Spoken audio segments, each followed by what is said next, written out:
sat down with him and cried and said, I cannot lose another child. New tonight, 17's Robert Price meets yet another local family devastated by fentanyl, the counterfeit killer.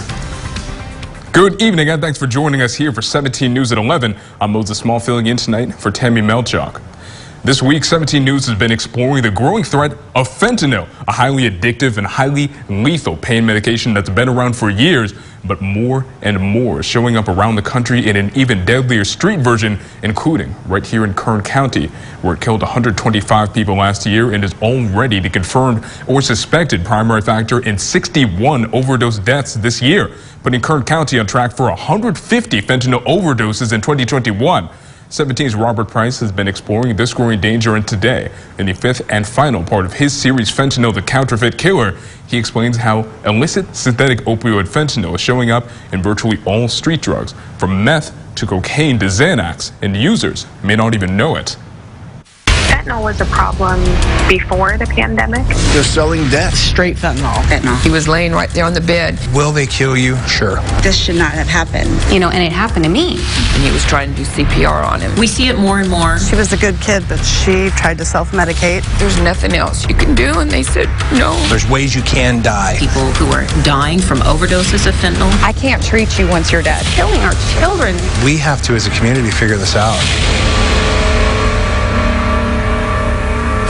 Why is a common question among the parents and family members of people lost to America's illicit drug du jour, the powerful opioid fentanyl. Answers are hard to come by. Harder still is figuring out what to do about it. Carrie Walker is one of those parents, but she has decided on a path forward. Her eldest son, Alexander Cullors, died of an opioid overdose in July 2014 at the age of 18. He'd taken some prescription oxycodone from his girlfriend's grandmother's medicine cabinet. Rambunctious, crazy, always had a lot of energy, but the most loving kid you've ever met. But like I said, he suffered anxiety, depression, fought that a lot of his life. Losing a son would devastate any mother.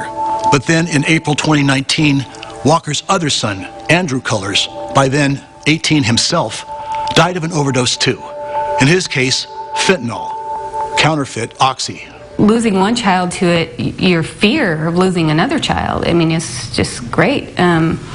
So with Andrew, it was like, you know, I educated him. You know, I educated him, and we talked about it. You know, there were times like I caught him smoking pot, and I sat down with him and cried and said, I cannot lose another child. I won't survive it. You know, and I would never try opiates. I would never do, you know, I would never try those. I know what they do. Then one night, he didn't come home. His friend found him in his car in Arvin, where he'd been parked at a gas station for 2 days, somehow undetected. Walker seized upon the only survival strategy she could think of, educating others. She has started a nonprofit called Steps of Change, a Facebook-based organization that has morphed from the school assembly speech circuit into what she thinks it really needs to be, a place for referrals, support, networking. I don't know how many times I hear you're strong, it's amazing what you do, you're going to touch lives, you're going to change lives, you're going to do amazing things, you know. Are you strong? No. That's the easy thing to say, you know, the easy for them to say, because what else are you going to say? You lost 2 children, what do they say to you, you know? There's nothing you can say, but you're so strong, you know?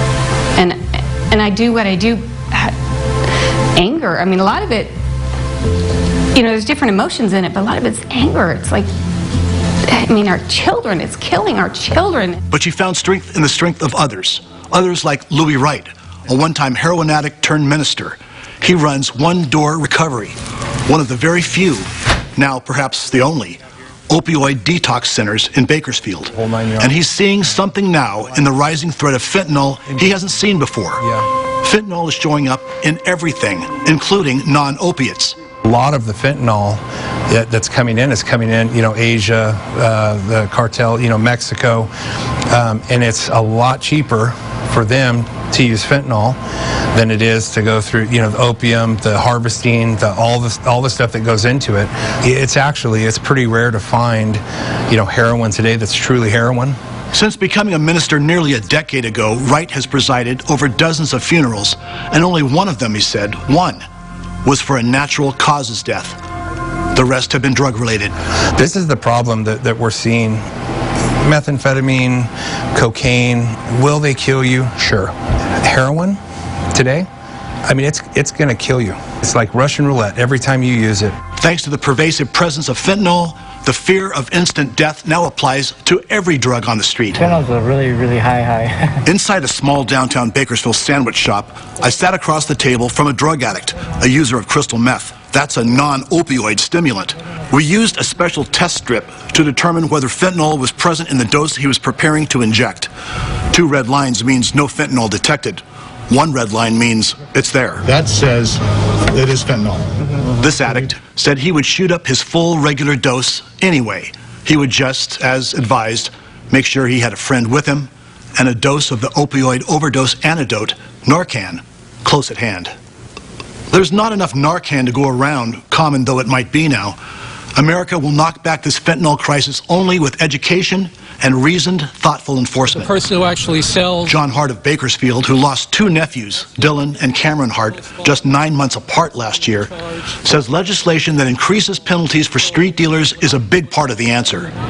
What I'm urging my brother and the group that he's involved with to do is, instead of trying to pressure the police, whose hands are tied by the existing laws, to direct their efforts at the state legislature and see if we can get ourselves to the point where they can toughen up those laws so that not only the big dealers pay the price, but also the street dealers. Kern County District Attorney Cynthia Zimmer notes that fentanyl overdose deaths in 2020 nearly equaled the record number of local homicides last year, 140. And she agrees. State sentencing laws need to be toughened up. But she also says parents must be made aware of the danger, and she aims to do that. Well, when kids come back to school in the fall, because they're at home now, we want to do a push to make sure parents know about fentanyl. Sometimes kids think they're buying ecstasy or Xanax or some of the other drugs, and it's not. It's fentanyl. And so it can be very, very deadly. Legislation was, in fact, in the pipeline, but it took a different tack. State Senator Melissa Melendez, a Republican from Riverside County, tried to push through a bill this spring that would treat repeat fentanyl dealers who kill like repeat DUI drivers who kill. It failed, but she's not giving up on the issue. We are considering options because obviously we didn't have much success in the committee hearing. So there is an option of doing a ballot measure, perhaps where we would let the voters decide if this is how they want to handle this. We haven't made a decision yet, but we're looking because it's that important. There's too many people. We had over 2 hours of testimony of people who had lost a loved one from this drug, and I just can't, in good conscience, stand by and just do nothing. And now, as deadly as fentanyl has proven to be, a more deadly chemical cousin looms on the horizon. Carfentanil, a structural analog of fentanyl, is starting to show up in street drugs, and it's 100 times more likely to kill than fentanyl. Carfentanil has only 2 legitimate applications: as a tranquilizing agent for elephants, and theoretically in military operations. Banned under the International Chemical Weapons Convention, carfentanil was used most infamously during the 2002 Moscow Opera House hostage crisis, when Chechen rebels seized the packed Dubrovka Theater. The Russian military, in an attempt to incapacitate the 40 terrorists, pumped in aerosolized carfentanil. It killed 120 of the 850 Russian hostages. Some have likened its potency to nerve gas. And now it's coming to the streets of Bakersfield, disguised cruelly again as oxycodone. Hillcrest Cemetery has a special significance for Carrie Walker. Her boys are here, Alex and Andrew, born 7 years apart, but 18 now, both of them, forever, buried in the same plot, having suffered the same fate. A fate that might not have befallen them if not for a man-made pandemic built on profit, addiction, and deception. That's why we're telling these stories, because fentanyl is not an ordinary drug. It is not the sort of manageable high your son or daughter might think it is, in part because they may not even know what they're taking. We're telling these stories so families can talk to each other about the reality of fentanyl, about the finality of fentanyl. Now, while it's still possible to have those conversations. The lethal synthetic cousin of prescription opioids that continues to make its presence known in cemeteries across the land, fentanyl, is not slowing. It's gaining momentum, even morphing into forms more diabolical yet. And unless some combination of education, legislation, and communication takes hold soon, the coronavirus outbreak will not be the only health tragedy of this moment in time that we'll look back on a generation from now with dismay and regret. For 17 News, I'm Robert Price. Now, we should know that this series was produced by 17's Steve Womack, and now I'm joined in studio by 17's Robert Price. And Bob, you introduced us to 5 families who've been forever changed by fentanyl, and you did many of these interviews a few weeks ago. So how are they doing now?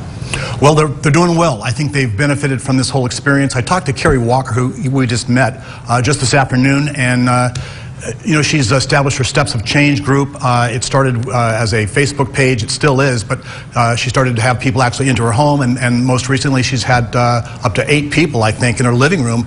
So she's working hard on this. This is a passion of hers. And yesterday we talked briefly about the White House's efforts to get Mexico to pay closer attention to its ports, where the precursors chemicals for fentanyl are coming from China and getting to the Sinaloa cartel. So what else is being done at the federal level? Well, in Congress there is a congressman from Florida who has introduced legislation that would upgrade fentanyl to a Schedule 1 drug, which would make it easier for prosecutors to hit these guys, to hit them with harder penalties for sale and distribution of fentanyl. And again, we've heard so many heartbreaking stories. And what comes next? Well, there's more to say. Even after 5 days of this, there's more to say. We need to talk more about resources, ways to treat people, ways that lower income people can get help, as well as everybody, because it does hit all demographics. It's a big problem that we need to keep after.